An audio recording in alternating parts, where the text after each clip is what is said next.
You are all welcome to this Laetare Sunday. We rejoice at this time of Lent because the Word of God is giving us encouragement to rejoice because we have met and secured a future in God. Israel, on her journey to the promised land, we have heard today, has finally entered a portion of the land God had promised to them.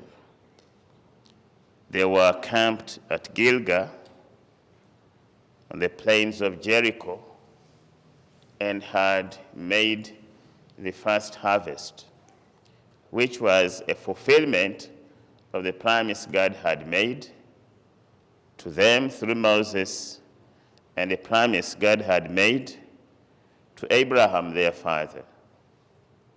So at this moment, they are seeing everything working out nicely, and the fruits of their commitment to God have become tangible. In thanksgiving, Joshua led them in celebrating the Paschal feast, the Passover, which their fathers also celebrated as they prepared to cross the Red Sea.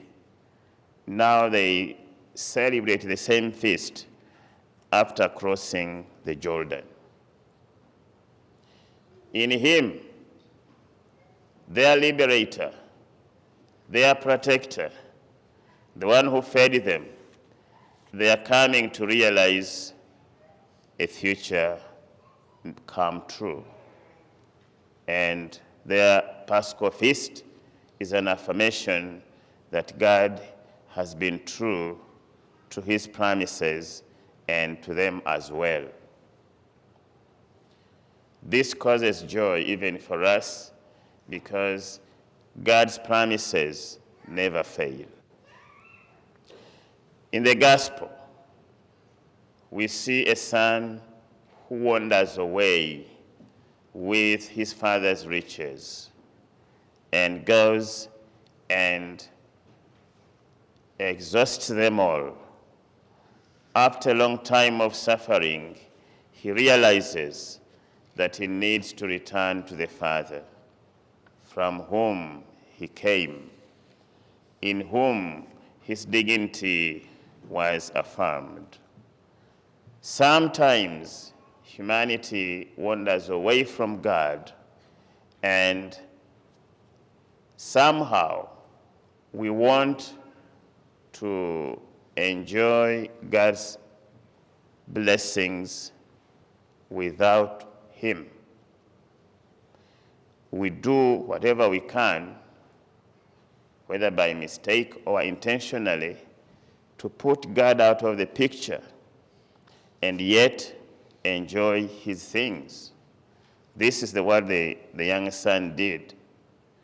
By the time came, he understood that there was no way he could have a future without returning to his father. And this was the moment of coming to his senses. And when he returned, he found the father ready for him. We have heard in the gospel, he ran out to meet him, embraced him. That was the beginning of a new future for him. And the party that was done for him to welcome him, to feel him, make him feel comfortable, is another sign of the Father's love.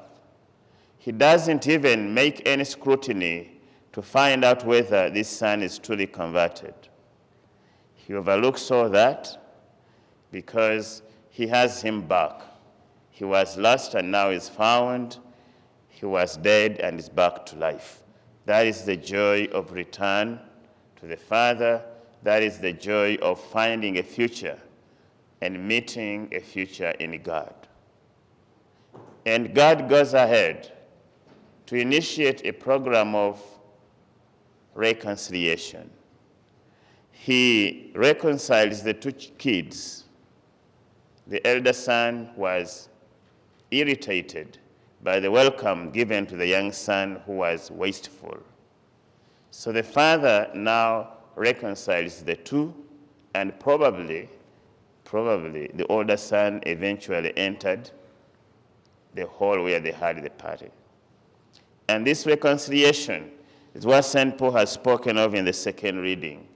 The Father has already gone ahead to reconcile us with himself, even without us having done anything in that direction.